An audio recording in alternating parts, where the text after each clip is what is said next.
ఇద్దరు బాగా నటించామనుకుంటారు, వాళ్ళిద్దరు మళ్ళీ ఫ్రెండ్స్ గానే ఉంటున్నారు. అలా ఏ కర్మ చేసినా ఈ కర్మ చేసి ఈ కర్మ చేయకూడదు, శుభకర్మ చెయ్యి అశుభకర్మ చెయ్యి.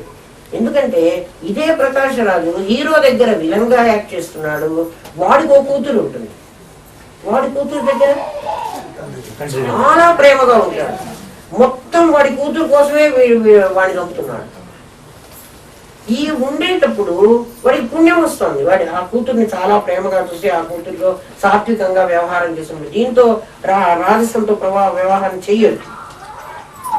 అక్కడ కర్మ చేసి చెడు కర్మ చేసి చెడు ఫలితం వచ్చి వాడికి పాపం వచ్చి, ఇక్కడ మంచి కర్మ చేసి మంచి ఫలితం వచ్చి వీడికి పుణ్యం వస్తే ఈ పుణ్యం నేను తీసుకుని ఆ పాపం వదిలేస్తాను అంటే ప్రకాష్ రాజు ఒప్పుకుంటాము మనం?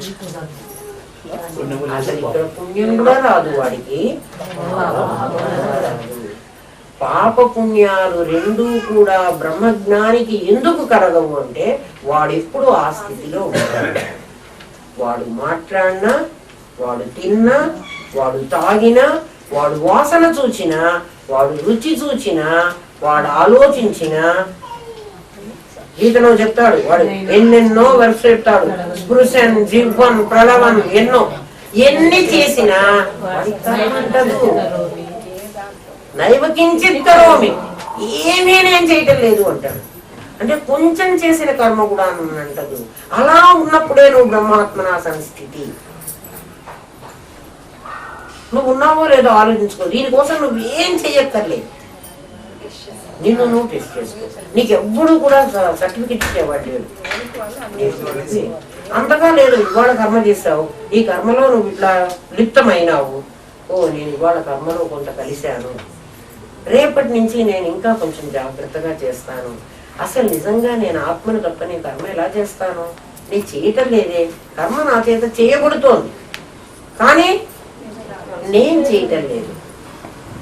నేను చేయటం లేదు అంటే ఇంకా ఎప్పుడు నీకు అది వస్తుంది అంటే ఆ కర్మ వల్ల నీకు ఏ విధమైన స్వార్థ ఫలితం ఉండకూడదు. అప్పుడే నువ్వు అలా ఆలోచించగలవు. వాణ్ణి చంపి ప్రకాష్ రాజా ఎవరన్నా చంపాలి, ఇప్పుడు చంపి 10 కోట్లు ఎత్తుకొని వచ్చాడు సినిమా. 10 కోట్లు నాకు ఇప్పుడు వాడిని చంపితే 10 కోట్లు నాకు వస్తాయి, ఈ డబ్బు తీసుకుని నేను ఏ బంజారా హిల్స్ లోనో పెద్ద బిల్డింగ్ కొనుక్కోవచ్చు అని వాడు అనుకుంటే ఆ కర్మఫలం వాడిని అంటుతుంది. ఎలా అంటుతుంది? సినిమా షూటింగ్కి వెళ్ళి సినిమా షూటింగ్లో వాళ్ళు కొంత డబ్బు తీసుకొచ్చారు. ఈ మరి చూపించాలిగా, కెమెరాలో అంతా నోట్లు కట్టలు అంతా చూపించాలిగా, కొంత డబ్బు పెట్టెలో పెట్టాలి, ఆ పెట్టె మార్పిడి జరగాలి. అలా జరుగుతున్నప్పుడు వీడికి నేను యాక్ట్ చేస్తున్నానన్న సంగతి మర్చిపోయి వాడి అసలు రూపం వాడికి గుర్తుకొచ్చి ఈ డబ్బులు నేను కొట్టేస్తే నేను బంజారా హిల్స్ లో ఇల్లు కొట్టుకోవచ్చు అనుకున్నాడు. అనుకుందాం కాసేపు. అక్కడ పైగా చేసి ఈ డబ్బులు కాస్త లాగేసుకుని వాడు సెట్ మించి దిగి పెట్టెత్తుకొని వెళ్ళిపోతున్నాడు అనుకున్నాం కాసేపు. ఊరుకుంటాడు, పాప వచ్చింది కదా. ఇప్పుడు పాప ఫలితం ఏమిటి చెప్పండి? అప్పుడే వెంటబడతారు. ఎవరు? ఆ సినిమా తీసేవాళ్ళు వెంటబడతారు. ఎత్తుకుపోతావా? ఆ వెంటబడ్డ పోలీసులు ఏమని యమభటులు. ఆలోచించు, మరి నువ్వు చేస్తున్నది ఏమిటి? నేను నటించమని పంపించాను, సినిమా నాది, సినిమా నేను తీసుకుంటున్నాను. పరమాత్మ అంటున్నాడు నా ఇష్టం వచ్చినట్టు నేను సినిమా తీసుకుంటున్నాను. నువ్వు నటించడానికి వెళ్ళావు ఆ సినిమాలో. నువ్వు ఆ సినిమాలో జీవించి అది డబ్బులంతా నేనే తీసుకోవాలి అని నువ్వు కర్మని అకర్మగా కర్మ చెయ్యరా అంటే నువ్వు కర్మలో కర్మ చేస్తున్నావు. కర్మ చేసి కర్మ ఫలితాన్ని అనుభవించడానికి మళ్ళీ పోలీసులు పట్టుకుపోయినారని ఏడుస్తున్నావు. నువ్వు ఆ తప్పుడు పని ఎందుకు చేశావు? ఎందుకు ఏడుస్తున్నావు? ఇప్పుడు మనందరం ఇన్ని సంవత్సరాల జీవితంలో అలాంటి తప్పుడు పని చేశామా, చేయలేదా? నేను దొంగతనం చేయలేదండి, ఎవరి డబ్బులు పట్టుకుని దొంగతనం చేయక్కర్లేదు. నువ్వు ఏ దేహం అయితే నటించడానికి తెచ్చుకున్నావో ఆ దేహం నేనని వ్యవహారం చేసావు చాలు. కర్మ అంటుంది. నీకు కర్మ ఎందుకు అంటుతుంది? కర్మ అంటకుండా నువ్వేం చెయ్యాలి అంటే ఇదే అమ్మ, అంతకంటే ఏమీ లేదు. ఏ వేదాంతం చెప్పినా ఇక ఏ కష్టపడమని చెప్పరు, ఏ కళ్ళు మూసుకోమని చెప్పరు, ఏ శ్వాసని బంధించని అవసరం లేదు, ఏ ఉపవాసాలు చెయ్యక్కర్లేదు. నేను వేషం వేసుకుని వేషంతో పని చేస్తున్నాను, నేను పని చెయ్యటం లేదు. ఈ కర్మ వల్ల నాకు ఏ విధమైన సంబంధం లేదు. విహితం అవిహితం వా, అది విహిత కర్మైనా అవిహిత కర్మైన కరచరణ, నా చేతులతో గాని నా కాళ్లతో గాని నా వాక్కుతో గాని కర్మజం వా శ్రవణ నయనజం వా మానసం వా అపరాధం విహితం అవిహితం వా సర్వమేత క్షమస్య. అక్కడ క్షమించమని అడుగుతున్నాడు, అసలు నేను చేయటం లేదు. కర్మ చేశాను అంటే క్షమించాలి. వాడు ఎవరో చెప్పినట్టు క్షమించమనే వాడే నాకు నచ్చదని పరమాత్మ కూడా అదే అంటున్నాడు. మీరు ఎందుకు చేస్తారు, ఎందుకు క్షమించమని అడుగుతారు? మీరు అసలు చేయవకుండా ఉండండి, కర్మ చేయకుండా ఉండమని లేదు. మీరు గమనించండి, చెయ్యి చేస్తూ అంటుకోకుండా ఉండే. మా గురువు గారిని చాలా మంది అడిగాట, ఇంత చిన్న చిన్న పిల్లలు వస్తారు కదా గురువు గారి మీద దగ్గరికి, వాళ్ళకి పెళ్లిళ్ళు కూడా అయి ఉండవు, వాళ్ళకి మోక్షం గురించి చెప్తారు, వాళ్ళు ఎట్లా సంసారాలు చేస్తారు, రేపు మొగుడిని ప్రేమించకపోతే వాళ్ళు ఎట్లాగూ మంచిగా ఉండాలి కదా వాళ్ళు అంటే, చాలా మంచిగా ఉంటారయ్యా మా పిల్లలు. ఎందుకంటే మా పిల్లలకి మేము ఏం నేర్పిస్తున్నాం అంటే ఒంటి నిండా నూనె పూస్తున్నాం, నీళ్ళలో దిగండి అంటున్నాం. నీళ్లు వీళ్ళకి అంటనన్నా అంటారు, మాకేం భయం, మేమే పెళ్లిళ్ళు చేస్తున్నాం, చక్కగా ఆశీర్వదిస్తున్నాం. ఆశీర్వదించే నాకు తెలుసు, ఆశీర్వాదం పొందే వాళ్ళకి తెలుసు. ఒక పిల్ల నన్ను అట్లాగేనమ్మా శతమానం భవతి అంటున్నారంటే, నేను నూరేళ్ళేనా అమ్మ బతకాలి, మీరు నూరేళ్లే బతకమంటున్నారేమిటి అని అడిగింది. నేను నూరేళ్లే బతికేవాడినా, నేను శాశ్వతంగా ఉండేవాడిని. అవునమ్మా నువ్వు ఉండేవాడి వేను, కానీ నా నాటకంలో నా మాట ఇది, నీకేమో నిన్ను ఇలా ఆశీర్వదించాలి, నేనేమో ఆశీర్వదించేవాడిని, నువ్వేమో ఆశీర్వాదం పొందేవాడిని. నిజంగా ఈ రెండో అబద్ధాలు. ఎందుకని నేనే చక్కెర తిరగను, నువ్వు ఆ చక్కెర తిరగవే. నువ్వు నాకు దండం పెట్టడం ఏమిటి? ఇది కూడా నాటకంలో పాత్రే, నాటకంలో పాత్రే.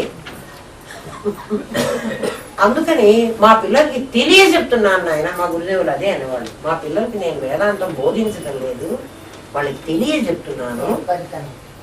తెలుసుకుంటే యోగ, ఇదే యోగం, కర్మసు కౌశలం. మా పిల్లలు స్కిల్ఫుల్ గా తయారు చేస్తున్నాను, బాగా నేను నేర్పరితనాన్ని చేస్తున్నాం, చక్కగా ఆశీర్వదిస్తున్నాం. ఆశీర్వదించే నాకు తెలుసు, ఆశీర్వాదం పొందే వాళ్ళకి తెలుసు. ఒక పిల్ల నన్ను అట్లాగేనమ్మా శతమానం భవతి అంటున్నారంటే, నేను నూరేళ్లేనా అమ్మ బతకాలి, మీరు నూరేళ్లే బతకమంటున్నారేమిటి అని అడిగింది. నేను నూరేళ్లే బతికేవాడినా, నేను శాశ్వతంగా ఉండేవాడిని. అవునమ్మా నువ్వు ఉండేవాడి వేను, కానీ నా నాటకంలో నా మాట ఇది, నీకేమో నిన్ను ఇలా ఆశీర్వదించాలి, నేనేమో ఆశీర్వదించేవాడిని, నువ్వేమో ఆశీర్వాదం పొందేవాడిని. నిజంగా ఈ రెండో అబద్ధాలు. ఎందుకని నేనే చక్కెర తిరగను, నువ్వు ఆ చక్కెర తిరగవే. నువ్వు నాకు దండం పెట్టడం ఏమిటి? ఇది కూడా నాటకంలో పాత్రే, నాటకంలో పాత్రే. అందుకని మా పిల్లలకి తెలియజెప్తున్నాను నాయన, మా గురుదేవులు అదే అనేవాళ్ళు, మా పిల్లలకి నేను వేదాంతం బోధించడం లేదు, వాళ్ళకి తెలియజెప్తున్నాను. తెలుసుకుంటే యోగ, ఇదే యోగం, కర్మసు కౌశలం. మా పిల్లలు స్కిల్ఫుల్ గా తయారు చేస్తున్నాను, బాగా నేను నేర్పరితనాన్ని నేర్పిస్తున్నా. కర్మ చేస్తూ కర్మ అంటకుండా ఉండే పద్ధతిని వాళ్ళకి బోధిస్తున్నాను. అది ఎప్పుడు వింటే ఏమిటి, ఇక్కడి నుంచి ఇక్కడికి వినలేదు, నేను 1వ క్లాస్ పాఠం వినలేదు, నేను 2వ క్లాస్ పాఠం, నువ్వు ఏ క్లాస్ పాఠమో వినక్కర్లేదు, ఇప్పుడు నీకు అర్థం కాదా? అది బ్రహ్మాత్మ సంస్థితి. ఎంత మంచి మాట వీడు. బ్రహ్మ, నువ్వు బ్రహ్మవేను, ఈ ఆత్మ ఏదైతే ఉందో అది బ్రహ్మమే. మళ్ళా జీవాత్మ పరమాత్మలో ఐక్యం కావడం, ఈ ఆత్మకు శాంతి చేకూరు, ఆత్మకు శాంతి ఏమిటి? అది అశాంతిగా ఉంటే కదా ఒకప్పుడైనా. అశాంతి ఎవరికి చెప్పండి? దేహానికి అశాంతి. ఎందుకు దేహానికి అశాంతి? దేహం పుట్టింది, ఎవడు పుట్టాడో వాడికి షడూర్ములు తప్పవు. నిజంగా దేహం ధరించలేదు. మరి దేహం ధరించినట్టుగా కాకపోతే నన్ను అందరూ చూసి మాధురి అంటున్నారు కదండి. మీరొక్కళ్ళే నన్ను బ్రహ్మం అంటున్నారు, వాళ్ళందరూ నన్ను మాధురి అంటున్నారంటే వాళ్ళందరి దృష్టి చర్మ దృష్టి.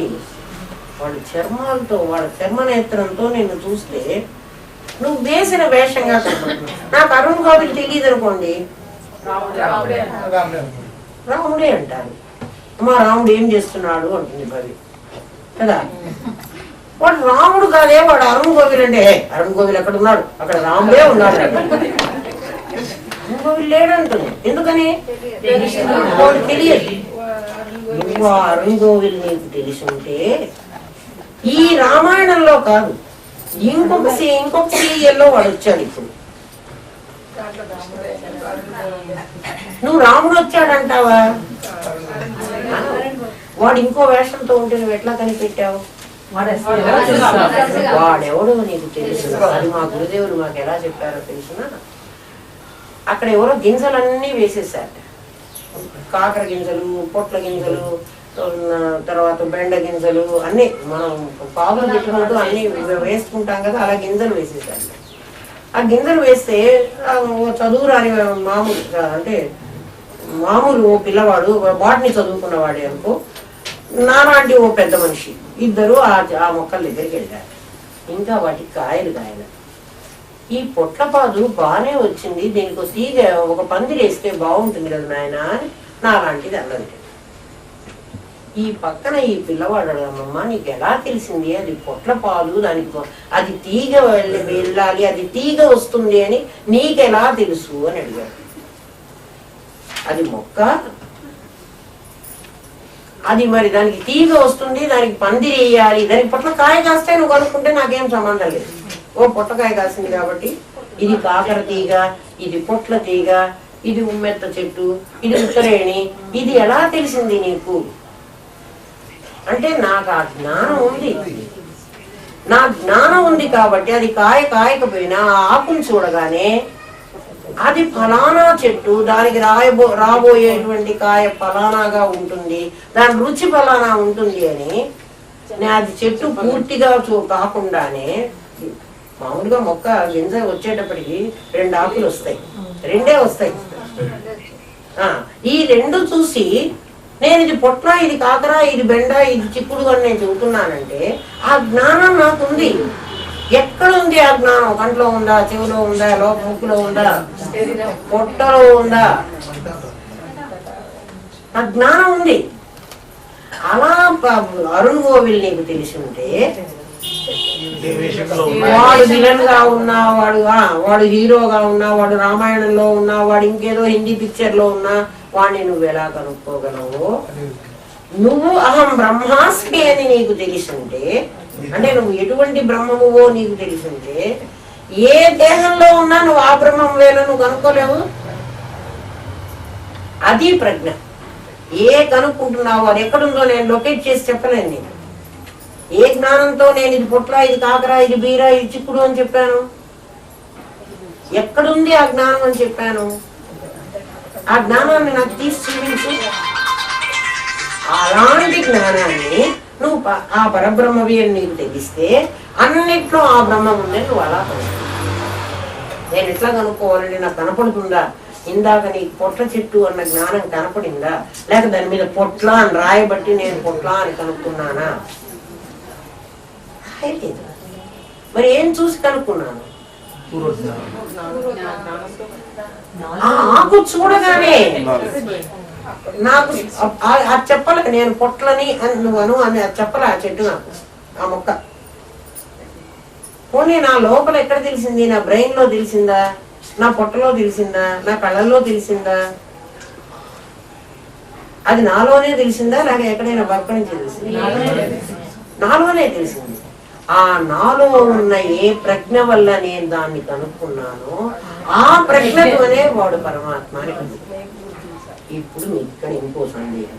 అసలు ఇప్పుడు వేదాంతం సందేహాలతోనే మొదలవుతుంది, సందేహాలతోనే సాటిస్ఫై కూడా సందేహంతోనే సాటిస్ఫై అవుతుంది, లేకపోతే కాదు. ఈ సందేహం రాకపోతే నువ్వు తీర్చుకోలేవు. అవునండి.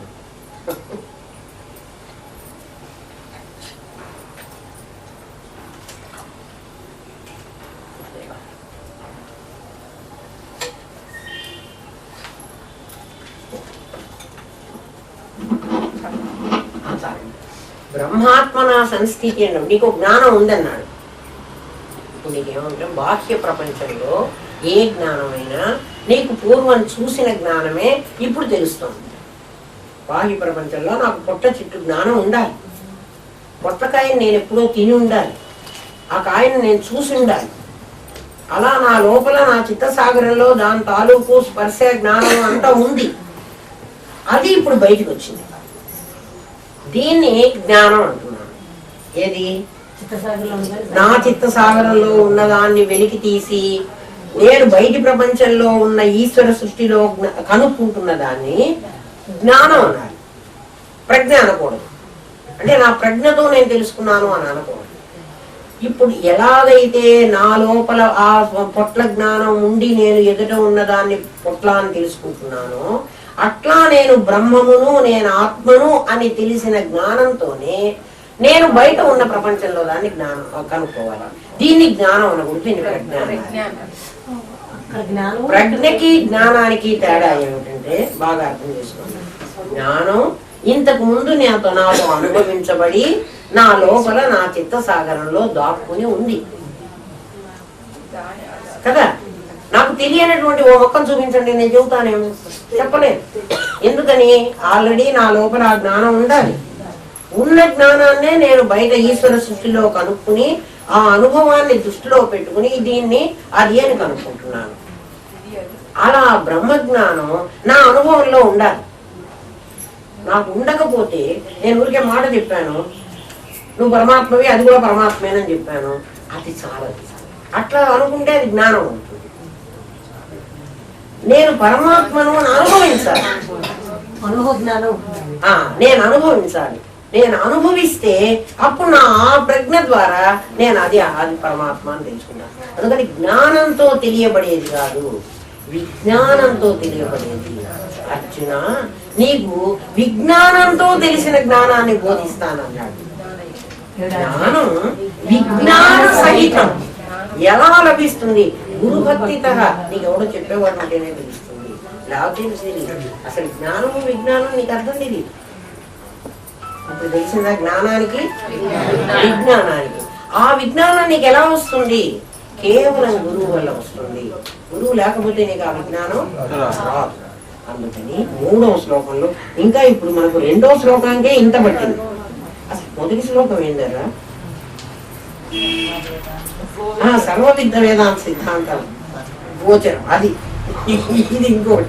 2 శ్లోకాలకే మనకు ఇంత టైం పట్టింది. జ్ఞానం విజ్ఞానం తెలిసింది, బ్రహ్మాత్మన సంస్థితి తెలిసింది. బ్రహ్మాత్మలో ఎలా నిలబడి ఉండాలి, నువ్వు అలా నిలబడి ఉండు, నీ కర్మ అంటదు. యమధర్మరాజు నీ దగ్గరికి రాడు, రావడానికి వీల్లేదు. అంతేగాని ఓం నమో నారాయణాయ అంటే నీ దగ్గర వాళ్ళు వైష్ణవులు అదే చెప్తారు, ఓం నమో నారాయణాయ అని అనుకో, ఓం నమ శివాయ అనవాకు పొరపాటుగా కూడాను. అలా ఎవడైతే ఓం నమో నారాయణాయ అంటాడో వాడి వీధిలోకి యమధర్మరాజు కింకర్లని పంపించాడు. ఒరే ఆ వీధిలో ఓం నమో నారాయణాయ అంటున్నారా, మనం పోకూడదురా అని వాడిని వెనక్కి పంపిస్తాడు. ఏమన్నా అర్థం ఉందా? అంటే ఓం నమో నారాయణాయ ఒక్కసారి జీవితంలో అంటే కూడా వాళ్ళు రికార్డ్ చేసుకుని పెట్టుకుంటారేమో, వీడు ఓం నమో నారాయణాయ అన్నాడు, వీడు నామాలు పెట్టుకుని. పులిధరం కొట్టి వచ్చినా కూడా శివాలయంలో పోకూడదు. అవును, పోకూడదు. శివాలయానికి పోతే చాలా తప్పు. ఎందుకంటే అక్కడ లొకేషన్ పెట్టుకుని ఆ స్వర్గంలో ఆ విష్ణువు గారు ఒక మేడ కట్టుకొని ఉన్నాడు వీళ్ళ కోసం, పిలుచుకుపోతాడు. అప్పుడు విష్ణు అన్న పదమే ఆయనకు సరిపోకూడదు కదా, సర్వవ్యాపకత్వం ఉన్నాయి. మరి ఆయన మరి ప్రహ్లాదుడు పిలిస్తే వాళ్ళు చెప్పారు ఉపమానమే. ప్రహ్లాదుని మరి నీడలో దొరిస్తే నీళ్ళ దగ్గరికి వచ్చాడు, కొండ మించి కింద పడేస్తే కొండ కింద ఉంచుని పట్టుకున్నాడు, పాములతో కనిపిస్తే ఆ విషయంలో కూడా తానే ఉన్నాడు. మరి అట్లా అంతటా ఉండేవాడు ఒక్క వైకుంఠంలో ఆమె వాడు కూర్చుంటే లక్ష్మీదేవి పెట్టుకుని ఇక్కడంతా మునిగిపోతుంటే ఏమన్నా అర్థం ఉందా? ఆయన ఎట్లా పోషణకర్త అవుతాడు? మేము ఇక్కడంతా అలో లక్ష్మణ అని ఏడుస్తుంటే ఆ వైకుంఠపురంలో నగరిలో ఆ మూల సౌధము విజేతలను రక్షించడానికి అక్కడ కూర్చున్నట్టు పాపం ఆ పాము